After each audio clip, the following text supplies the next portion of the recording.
Hello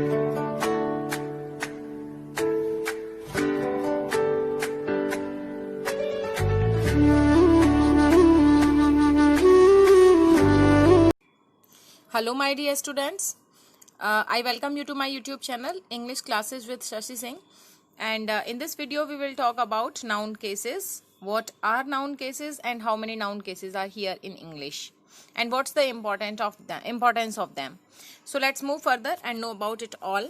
First we will discuss on the case. What is case? As you know, in Hindi we read a lot of कारकास. ठीक है, कारक जैसे हम हिंदी में पढ़ते हैं वैसे इंग्लिश में क्या होते हैं, केसेस होते हैं.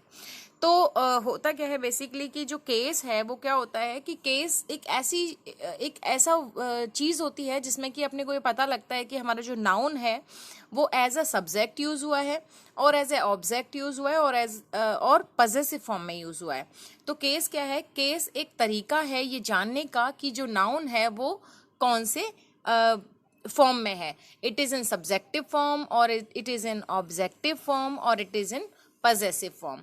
तो देखते हैं आगे. जो केसेस हैं वो 3 हैं. पहला है नॉमिनेटिव केस जिसको हम सब्जेक्टिव केस भी बोलते हैं, and the next one is objective और accusative case. Third is possessive case और जेनेटिव केस हम इसको बोलते हैं. तो आगे अब इनको डिटेल में हम लोग देख लेते हैं. देखिए, first one is nominative case. जैसा कि पता है नॉमिनेटिव केस को और क्या बोला है हमने, सब्जेक्टिव केस भी बोला है. ठीक है, तो नॉमिनेटिव केस क्या होता है? When a noun is used as a subject of a verb. When a noun is used as a subject of a verb, it is said to be in the nominative case. तो noun का होना किस में माना जाता है? nominative case में माना जाता है. तो फिर से एक बार सुन लीजिए. When a noun is used as a subject of a verb, जब verb का subject माना जाए noun को तो वो नाउन माना जाएगा कि वो नॉमिनेटिव केस में है. सीधा सीधा है कि जब नाउन सब्जेक्ट का वर्क करे, किसका वर्क करे, फंक्शन करे, सब्जेक्ट का फंक्शन करे, and at that time we may say that the noun is in nominative case. Okay, exam में क्या होगा, आपको सेंटेंस दे दिया जाएगा और ये पूछा जाएगा that pick out the noun and find it is in which case. Noun को पिक आउट कीजिए और ये बताइए कि कौन से केस में है. So there from the sentence you will only have to pick out the noun and write its case. आपको उसका केस लिखना है. ठीक है, चलिए आगे देखते हैं. तो जैसे एग्जाम्पल के थ्रू अगर हम ले यहाँ पे बात करें तो सीधा सीधा है कि Rita plays basketball. Here you all know it very well that this is the name of a girl, that's why it is noun. Rita क्या है बच्चे? नाउन है. नाउन किससे पहले आया है? पहली चीज तो प्लेड से पहले आया है कि नहीं आया है? तो बस हमने यही तो कहा है कि when a noun is used as a subject of a verb, जब वर्ब का सब्जेक्ट बन जाए तो प्लेड का जो एक्शन है, ये जो एक्शन वर्ब है, प्ले करने वाला, खेलने वाला, ये कौन है? She is Rita. That's why the Rita is noun and it is in nominative case, और we may say that it is in subjective case. कौन से केस में है बच्चे? सब्जेक्टिव केस में है, because it is doing the action of playing. ठीक है, तो नाउन जब प्ले एक्शन कर रहा है, वर्ब से पहले आ रहा है, एज अ सब्जेक्ट आ रहा है, तो फिर ये कौन से केस में होगा? नॉमिनेटिव केस में होगा या सब्जेक्टिव केस में होगा. अब सीधा सीधा सब्जेक्टिव केस उसको मान सकते हो. सब्जेक्टिव केस का मीनिंग ही हो गया एज अ सब्जेक्ट यूज होना. Second sentence, the dog killed the mouse. तो ये किलिंग करने का काम किसने किया भाई? डॉग ने किया. ठीक है, तो डॉग कौन से केस में है? नॉमिनेटिव केस में है, क्योंकि एक तो ये नाउन से पहले यूज हुआ है, दूसरा ये सब एज अ सब्जेक्ट वर्क कर रहा है. तो ये भी कौन से केस में है? Nominative case or subjective case में वर्ड आएगा. कौन सा? Dog. Dog you all know the dog is a pronoun. Dog भी क्या होता है? एक नाउन है. सॉरी, प्रोनाउन नहीं, नाउन है डॉग भी. That's why. Third, the mall was full of people. As you see the mall, it is not a living being. ये लिविंग बीइंग नहीं है, बट मॉल क्या है? एक नाउन होता है, but here the noun is doing the action of a subject. ठीक है, सो इट विल कॉल्ड, और वर्ब से पहले आ रहा है. Was is a verb here, है ना, हेल्पिंग वर्ब है, ऑक्सिलरी वर्ब है यहाँ पे वॉज, तो उससे पहले, but here it is doing the action of a main verb. यहाँ पे ये जो वॉज है ये मेन वर्ब का काम कर रहा है, हेल्पिंग वर्ब ऑक्सिलरी वर्ब का काम नहीं कर रहा है. ठीक है, ये हम लोग अपने प्रीवियस वीडियोस में देख चुके हैं कि हेल्पिंग वर्ब्स क्या होती हैं. हेल्पिंग वर्ब्स को ही ऑक्सिलरी वर्ब्स भी बोलते हैं. मेन वर्ब्स क्या होती हैं? प्रिंसिपल वर्ब्स और मेन वर्ब्स एक चीज होती है. ठीक है, तो चलिए हम यहाँ पे डिस्कस कर रहे थे the mall was full of people. कि जो मॉल है वो लोगों से फुल है, तो यहाँ पे moon being a non living thing है ये, बट फिर भी ये क्या है, एज अ सब्जेक्ट यहाँ पे वर्क कर रहा है, किसका, वर्ब वॉज के लिए. So it will be in nominative case. The word noun mall will be in nominative case. ये भी नॉमिनेटिव केस में ही आएगा. आगे देखो next sentence, Varun met a deaf beggar. Varun met a deaf beggar. Varun noun, met verb है, verb से पहले आया है पहली चीज तो, और ये मिलने का काम कर कौन रहा है डीफ बैगर से, भाई वरुण ही तो कर रहा है. That's why it will be in nominative case और सब्जेक्टिव केस, क्योंकि ये जो वरुण है ये एक्शन कर रहा है, ठीक है ना, एक्शन करने वाला कौन है, वरुण है. That's why it will be in subjective case. ये नाउन, ये जो वर्ब का जो सब्जेक्ट है वो क्या है, वरुण है. That's why the verb sorry the noun Varun will be in nominative case में माना जाएगा. उसके बाद है Ritu broke the glass. Ritu ने ग्लास को तोड़ दिया. So what you see here as an action word, broke करने का काम किसने किया, ऋतु ने किया, तो ये वर्ब का सब्जेक्ट कौन हुआ, ऋतु हुआ. That's why Ritu is in nominative case और सब्जेक्टिव केस. आई होप कि ये समझ आया होगा. एक चीज और इसके बारे में जो बहुत ज्यादा जरूरी है और जिससे आप सारे सेंटेंस को अच्छे से बता सकते हो, व्हेन आस्क हु और वॉट. यहाँ पे दो वर्ड मैंने आपको दिए, एक तो बताया हु और दूसरा दिया वॉट.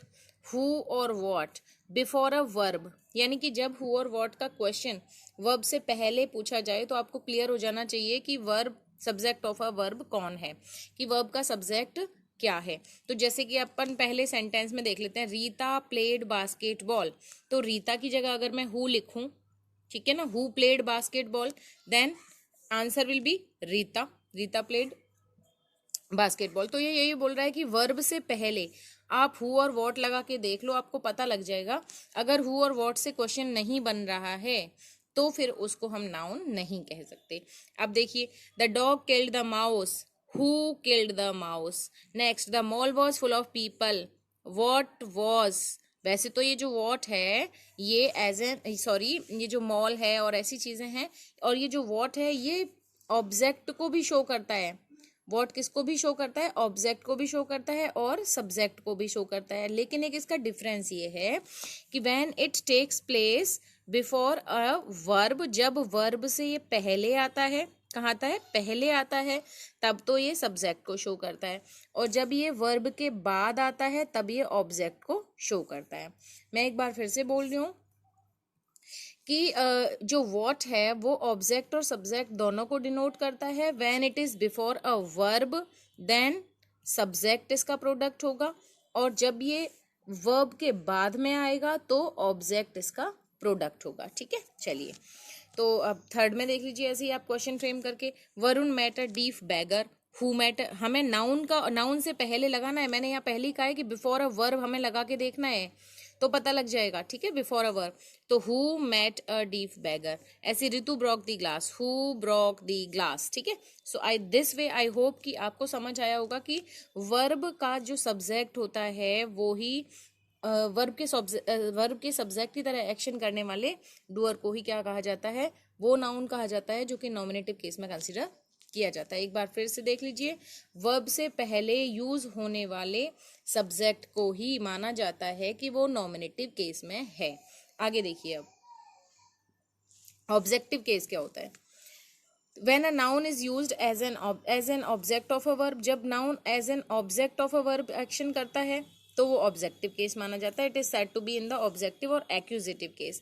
एक्यूजेटिव केस और ऑब्जेक्टिव केस दोनों एक ही चीज होता है. पहली चीज तो ये, और दूसरा ये कि जब नाउन यूज होता है वर्ब के ऑब्जेक्ट की तरह. वर्ब के ऑब्जेक्ट का फाइंड करने के लिए हमारे पास दो ऑप्शन है, एक तो होता है व्हाट और एक होता है whom. और ये जब दोनों चीजें किसके बाद में आए, क्वेश्चन वर्ब के बाद में आए. वहां तो था वर्ब से पहले अगर हु और व्हाट का आंसर मिलता है तब तो वो सब्जेक्ट है, और वर्ब के बाद में अगर whom और व्हाट का आंसर मिलता है तो वहां पे वो वर्ड्स जो हैं वो ऑब्जेक्ट माने जाएंगे और वो नाउन ऑब्जेक्टिव केस में माना जाएगा. तो देख लेते हैं आप. The man hits the door. The man, अगर हम द मैन को देखेंगे, वर्ब से पहले वाले को देखेंगे, तो who hits the door, then it will be nominative case. पर हमें तो अब यहाँ पे कौन सा केस पढ़ना है, ऑब्जेक्टिव केस. तो इसका जो क्वेश्चन हम लोग फ्रेम करेंगे, मैंने कहा वर्ब के बाद से क्वेश्चन फ्रेम करना है, व्हाट से और होम से, दोनों में से किसी से भी। तो the man hits the door, अब मैं अगर ये कहूँ वो कि the man hits the door, question हम फ्रेम करेंगे तो what does the man hit, what does the man hit, तो आंसर होगा the man hits the door. Then that case question का जो आंसर होगा वो होगा द डोर, और बनने वाला जो चेंज इसमें आएगा वो होगा ऑब्जेक्टिव केस में। ये जो नाउन होगा डोर, वो कौन से केस में होगा, ऑब्जेक्टिव केस में होगा, वर्ब के ऑब्जेक्ट का काम कर रहा है। ऐसे ही Jahnavi paints a pot, what does Janvi paint, तो यहाँ पे भी अब हम सब्जेक्ट को काउंट नहीं कर रहे हैं, अपने को देखना है कि इसमें ऑब्जेक्ट क्या है। तो what does Janvi paint a pot, that will be the object of this verb paint, and this noun will be considered as it is in objective case. The teacher taught maths to Divya, यहाँ पे दो object हैं, double object का यहाँ पे use हुआ है, देखिए अब the teacher taught maths to Divya, सबको पता है teacher is the doer of the action है, taught वर्ब है, मैथ्स ये भी एक ऑब्जेक्ट है, और टू दिव्या, दिव्या भी एक ऑब्जेक्ट है, यानी कि मैथ्स भी नाउन है और दिव्या भी नाउन है। तो अब इनमें से, और दोनों ही वर्ब के बाद में आए हैं, तो दोनों जब वर्ब के बाद में आए हैं, एक्शन ये कर नहीं रहे हैं, एक्शन करने वाला कौन है, टीचर है, तो ये दोनों हो गए इसके ऑब्जेक्ट, किसके, वर्ब के, और वर्ब क्या है, टॉट, टॉट के ऑब्जेक्ट हो गया मैथ और दिव्या। अब देख लीजिए मैथ कौन सा ऑब्जेक्ट है और दिव्या कौन सा ऑब्जेक्ट है। यहाँ दो तरह के ऑब्जेक्ट होते हैं, एक होता है डायरेक्ट ऑब्जेक्ट और एक होता है इनडायरेक्ट ऑब्जेक्ट। तो जो डायरेक्ट ऑब्जेक्ट होता है वो तो हो गया मैथ्स, और दिव्या हो गया indirect object. When we talk about what, that is direct object, what से आंसर आएगा डायरेक्ट ऑब्जेक्ट का, और होम से आंसर आएगा इनडायरेक्ट ऑब्जेक्ट का। या ये कह सकते हो कि अगर व्हाट से क्वेश्चन, व्हाट से वर्ड बनता है तो वो डायरेक्ट ऑब्जेक्ट वाला होगा और नाउन होगा, और अगर होम से बनता है तो वो इनडायरेक्ट ऑब्जेक्ट वाला नाउन होगा। आगे देखो, the teacher promise the students of free period, यहाँ पे भी दो चीजें हैं, एक तो स्टूडेंट है और एक ऑफ फ्री पीरियड है। तो मैंने कहा जहाँ पे होम से क्वेश्चन बने वो इनडायरेक्ट ऑब्जेक्ट, और जहाँ पे व्हाट से बने वहाँ पे डायरेक्ट ऑब्जेक्ट। और टीचर जो है ये आपको पता ही है, ये नॉमिनेटिव केस में है, ये वर्ब है क्योंकि वर्ब से पहले आया है, and doer of the action है। और यहाँ पे जो स्टूडेंट है और स्टूडेंट्स हैं वो क्या है, ऑब्जेक्टिव केस में नाउन है। नाउन कहाँ पे है, यहाँ पे ऑब्जेक्टिव केस में है। Give the money, give the monkey a biscuit, give a biscuit to the monkey, हम ये भी बोल सकते थे, but we say that give the monkey a biscuit. तो गिव वर्ब हो गया, द मंकी ऑब्जेक्ट हो गया, सॉरी सब्जेक्ट हो गया नॉमिनेटिव केस में, और अ बिस्किट क्या हो गया, ऑब्जेक्टिव केस में है। Father bot me an umbrella, यहाँ पे भी डबल ऑब्जेक्ट है, डायरेक्ट और indirect. Father doer of the action है, बॉट वर्ब है, मी फिर से कहा मी, जब होम से क्वेश्चन बने तो कौन सा ऑब्जेक्ट, इनडायरेक्ट ऑब्जेक्ट, और an umbrella this is direct object. ठीक है, जब क्योंकि क्वेश्चन व्हाट से बन रहा है। ठीक है, what was bought by my father an umbrella. ठीक है, आगे देखिए। अब एक चीज़ जो कि बहुत ध्यान रखने की है इसमें ये है कि जो केस होते हैं ना, जो कारक होते हैं, वो चाहे नॉमिनेटिव केस में हो चाहे ऑब्जेक्टिव केस में, यानी कि सबसे पहले जो हमने पढ़ा नॉमिनेटिव केस को सब्जेक्टिव केस भी बोला है, कि चाहे तो वो सब्जेक्टिव केस में हो चाहे वो ऑब्जेक्टिव केस में हो, लेकिन उनकी जो फॉर्म होती है ना वो बिल्कुल भी चेंज नहीं होती है। और पॉजेसिव केस में इसकी फॉर्म जो है वो बदल जाती है। किसकी फॉर्म, नाउन की फॉर्म के बारे में हम लोग बात कर रहे हैं। मैंने कहा कि फर्स्ट जो प्रीवियस हमने पढ़ा था नॉमिनेटिव केस और ऑब्जेक्टिव केस, ठीक है ना, उनमें बिल्कुल भी नाउन का फॉर्म चेंज नहीं होगा, जबकि पॉजेसिव केस में नाउन का फॉर्म चेंज हो जाएगा। आप देख लो भले कैसे, Ram gave him a pen, तो राम नॉमिनेटिव केस में है। ठीक है, he gave Ram a pen, तो यहाँ पे भी राम ऑब्जेक्टिव केस में है। राम क्यों है भाई, because here in this sentence Ram gave him a pen, ये वर्ब का क्या है, सब्जेक्ट है, and here in this sentence he gave Ram a pen, तो यहाँ पे वर्ब का सब्जेक्ट क्या है, ही है, और ऑब्जेक्ट क्या है, राम है, तो राम यहाँ पे कौन से केस में हुआ, ऑब्जेक्टिव केस में हुआ। But here it is Ram's pen, here its form has changed, यहाँ पे इसकी फॉर्म चेंज हो गई है। तो नॉमिनेटिव केस में फॉर्म सेम था, नॉमिनेटिव और ऑब्जेक्टिव दोनों ही केसेस में फॉर्म राम का सेम था, नाउन का फॉर्म सेम था, बट पॉजेसिव केस में नाउन का फॉर्म चेंज हो गया है। तो ये चीज़ आपको ध्यान रखना है। आगे देखिए, प्रोनाउन के जो रूप होते हैं या प्रोनाउन की जो फॉर्म्स होती हैं वो तीनों केसेस में बदल जाते हैं। जैसे कि सब्जेक्टिव केस जिसको कहते हैं, सब्जेक्टिव केस में ये फॉर्म रहती है नाउन प्रोनाउन की, ऑब्जेक्टिव केस में ये वाली फॉर्म्स रहती हैं और पॉजेसिव केस में ये वाली फॉर्म्स रहती हैं। तीनों में अलग अलग होती हैं फॉर्म्स। ये आपको स्क्रीनशॉट ले लीजिए, चाहे कुछ भी कीजिए, इसको ये आपको याद रखना है हमेशा, ठीक है, कि एज अ सब्जेक्ट यही वर्ड्स यूज होंगे, यही प्रोनाउंस यूज होंगे। एज अ सब्जेक्ट ये वाले यूज नहीं हो सकते और एज अ पॉजेसिव प्रोनाउन ये वाले प्रोनाउंस यूज नहीं हो सकते, ये एज अ ऑब्जेक्ट ही होंगे। ऑब्जेक्ट वाले ऑब्जेक्ट के प्लेस पे होंगे, सब्जेक्ट वाले सब्जेक्ट के प्लेस पे होंगे और पॉजेसिव नाउन की तरह यूज होगा। अब जो पॉजेसिव केस होता है उसको हम थोड़ा सा देख लेते हैं। जब नाउन शो करता है पोजीशन किसी चीज, when a noun shows position और indicates the owner of something, जब किसी चीज पे पोजीशन शो किया जाए या ऑनर होना शो किया जाए तो वो होता है पॉजेसिव केस। या रिलेशन शो किया जाए किसी चीज के साथ में, रिलेशन भी बोल सकते हैं, पोजेशन भी बोल सकते हैं। पोजेशन का मतलब होता है बच्चे अधिकार, सॉरी, पोजेशन का मीनिंग होता है अधिकार, ठीक है ना। जब किसी चीज पे अधिकार जताया जाए तो उस केस को कहेंगे पॉजेसिव केस, ठीक है ना। जैसे मैं कहूँ this is his car, this is his car, तो वह कार, तो नाउन पे पोजेशन कौन सा वर्ड शो कर रहा है, हिज वर्ड शो कर रहा है।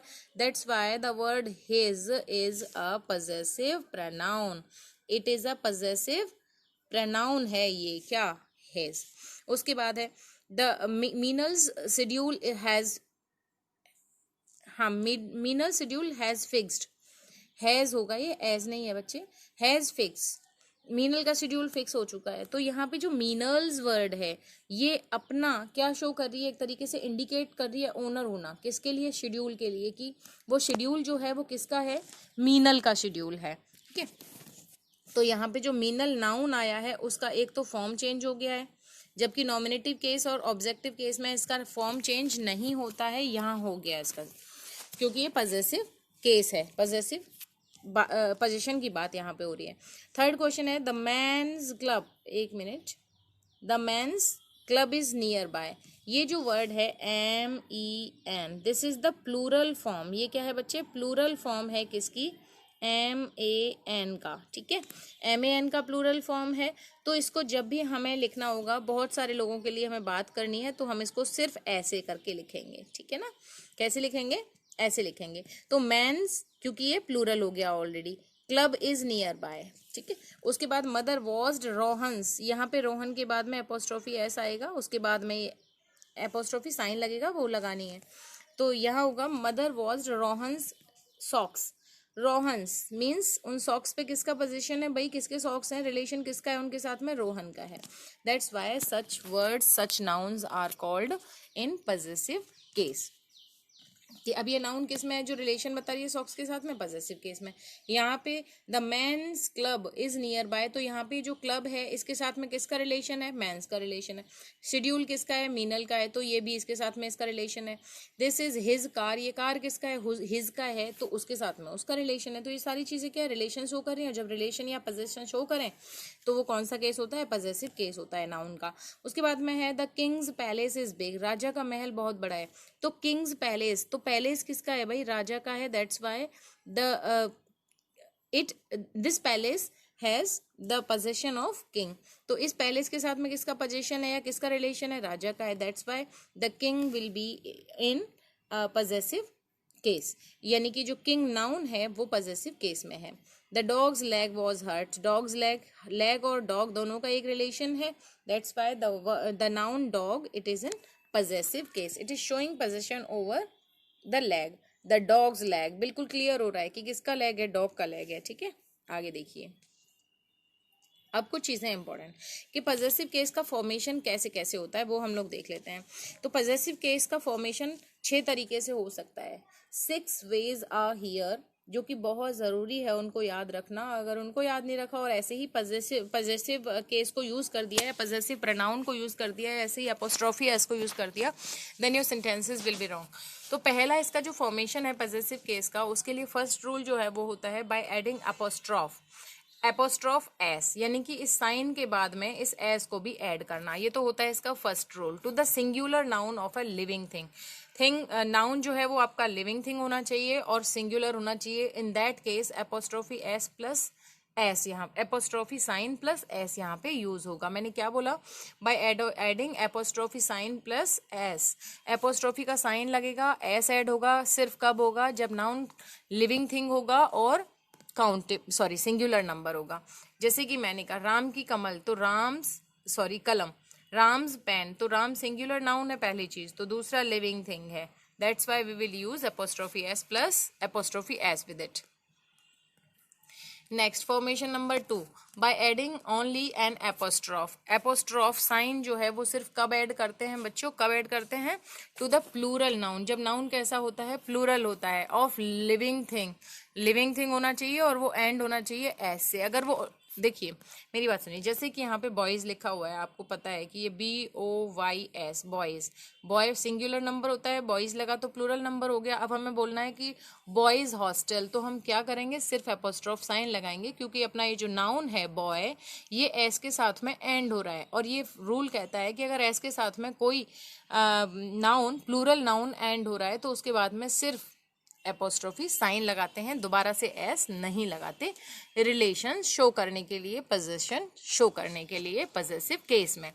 आगे देखिए, लड़कियों का school, girls school, okay. Next third formation का जो प्रोसेस है वो क्या होता है, by adding apostrophe s to the plural noun of a living thing not ending in s. अब क्या होता है, ऐड करके एपोस्ट्रोफी एस भी हम ऐड करेंगे, वो भी किस में करेंगे, प्लूरल नाउन में। अभी हमने देखा था कि हमने प्लूरल नाउन में सिर्फ एपोस्ट्रोफी साइन किया था वहां पे ऐड, वो क्यों किया था, क्योंकि वहां पे बाद में एस ऑलरेडी दिया हुआ था। लेकिन अगर एस ऑलरेडी दिया ना हो तो हम क्या करेंगे, और वो नाउन प्लूरल हो, जैसे मैंने अभी बात की थी MEN, तो हम वहां पे क्या करेंगे, प्लूरल नाउन है फिर भी हम एपोस्ट्रोफी एस लगाएंगे, क्योंकि ये जो वर्ड है ये ऐसे करके खत्म नहीं हो रहा है। अगर ये ऐसे होता प्लूरल, मान लीजिए इसका अगर रॉन्ग है, ये प्लूरल नहीं होता है, अगर ये ऐसे होता, जैसे कि अभी बॉयज का एग्जांपल देखा था, बॉयज, तो हम यहाँ पे सिर्फ पोजीशन शो करने के लिए, रिलेशन शो करने के लिए एपोस्ट्रोफी साइन लगा रहे थे। तो ऐसे ही है कि एपोस्ट्रोफी साइन यूज करते हैं, वो भी कब करते हैं, उसके साथ में भी कर लेंगे, किसके, प्लूरल नाउन के साथ में, लेकिन वो प्लूरल नाउन जो है ना वो एस से एंड नहीं होना चाहिए, in that case only. As man's dress, तो यहाँ पे जो मैन वर्ड आया MEN, this is the plural of MAN, ये मैन का प्लूरल होता है, लेकिन ये एंड नहीं हो रहा है किससे, एस से, इसलिए यहाँ पे सिर्फ साइन नहीं लगाएंगे, यहाँ पे हम एपोस्ट्रोफी एस भी यूज करेंगे। आगे देखिए, फोर्थ जो फॉर्मेशन का प्रोसेस है वो क्या है इसका, कि possessive case is not used with the names of non living things. ये इंपॉर्टेंट चीज है, पॉजेसिव केस जो है वो नॉन लिविंग थिंग्स के साथ में यूज नहीं होता है, और बिल्कुल भी नहीं होता है। जैसे कुएं का पानी, तो द वेल्स वाटर नहीं कहेंगे हम इसको, हम कहेंगे the water of the well, because जो वेल है ये एक नॉन लिविंग थिंग हो गया, इसके साथ में एपोस्ट्रोफी एस यूज नहीं होगा। सेकेंड, स्कूल का नाम, the schools name, the sentence will be wrong, okay, the right sentence will be the name of the school. तो इस तरीके से हमें लिखना है, नॉन लिविंग थिंग्स के बाद कभी भी एपोस्ट्रोफी एस को साइन, एपोस्ट्रोफी साइन को यूज नहीं करना है। आगे देखिए, फॉर्मेशन नंबर 5 क्या होता है, both construction are possible with the names of the living things. यहाँ पे सीधा सीधा है रूल कि लिविंग बींग्स के साथ में ना दोनों तरह का कंस्ट्रक्शन चल जाएगा, चाहे तो आप एपोस्ट्रोफी लगा के एस लगा दीजिए साइन लगा के, और या फिर आप इस तरीके से लिख दिए जैसे नॉन लिविंग थिंग्स को लिखते हैं। जैसे मैंने कहा गाय का दूध, तो द काउज मिल्क, ये भी राइट है, और the milk of the cow, ये भी राइट है। तो क्या कहा कि both constructions are possible with the names of living things, के साथ में दोनों तरीके से कंस्ट्रक्ट किया जा सकता है पॉजेसिव केस को। उसके बाद है possessive case is also used with the nouns denoting time, space और वेट। ये बहुत इंपॉर्टेंट केस है आपके लिए, और इसको बहुत अच्छे से आपको समझ भी लेना चाहिए कि जो लास्ट है, ये लास्ट स्लाइड भी है और इम्पॉर्टेंट स्लाइड भी है। तो पॉजेसिव केस जो होता है वो यूज होता है किसके साथ में, डिनोट करने के लिए नाउन्स को, जो कि टाइम से रिलेटेड हो, स्पेस से रिलेटेड हो और वेट से रिलेटेड हो, यानी कि समय, दूरी या वजन का बोध कराने वाले नाउन्स को, नाउन्स के साथ में भी पॉजेसिव केस का यानी कि एपोस्ट्रोफी एस का यूज हो जाता है और करते हैं हम लोग। अब देखिए जैसे एग्जाम्पल में, तो मैंने क्या कहा, समय, दूरी और वजन, यानी कि टाइम, स्पेस और वेट। स्पेस मीन्स दूरी, टाइम मीन्स समय और वेट मीन्स वजन। दोनों तीनों चीजें शो करने वाले जो नाउन्स होते हैं उनके साथ में भी हम लोग क्या यूज कर सकते हैं, करते हैं, कर सकते नहीं, करते हैं, कौन सा, पॉजेसिव केस को, यानी कि एपोस्ट्रोफी एस को हम यूज करते हैं। एज आई से, अ वीक्स हॉलीडे, वीक्स क्या है, दिस इज अ टाइम, ठीक है ना। उसके बाद 5 days लीव, ये भी क्या है, टाइम। अ माइल्स लेंथ, माइल्स क्या हुआ, डिस्टेंस हो गया, स्पेस हो गया, माइल्स लेंथ। अ पाउंड्स वेट, तो वेट को शो करने वाली जो मेजरमेंट है, जो यूनिट है वो क्या है, पाउंड है। ठीक है, तो पाउंड क्या कर रही है, वेट को शो करने वाली एक यूनिट है, इसके साथ में भी क्या लग सकता है, एपोस्ट्रोफी एस लगेगा। लेंथ को मेजर करने वाली जो माइल्स है उसमें भी एपोस्ट्रोफी एस लगेगा, है ना। और जो टाइम को शो करने वाली जो नाउन है उसके साथ में भी लगेगा, और इधर भी टाइम को शो करने वाली जो नाउन है उसके साथ में हम लोगों ने एपोस्ट्रोफी एस यूज किया है। आई होप कि आपको वीडियो पसंद आया होगा, समझ आया होगा। अगर अच्छा लगा हो, समझ आया हो, तो वीडियो को लाइक सब्सक्राइब जरूर करें। Thanks a lot for watching this video guys, and next video में मिलते हैं।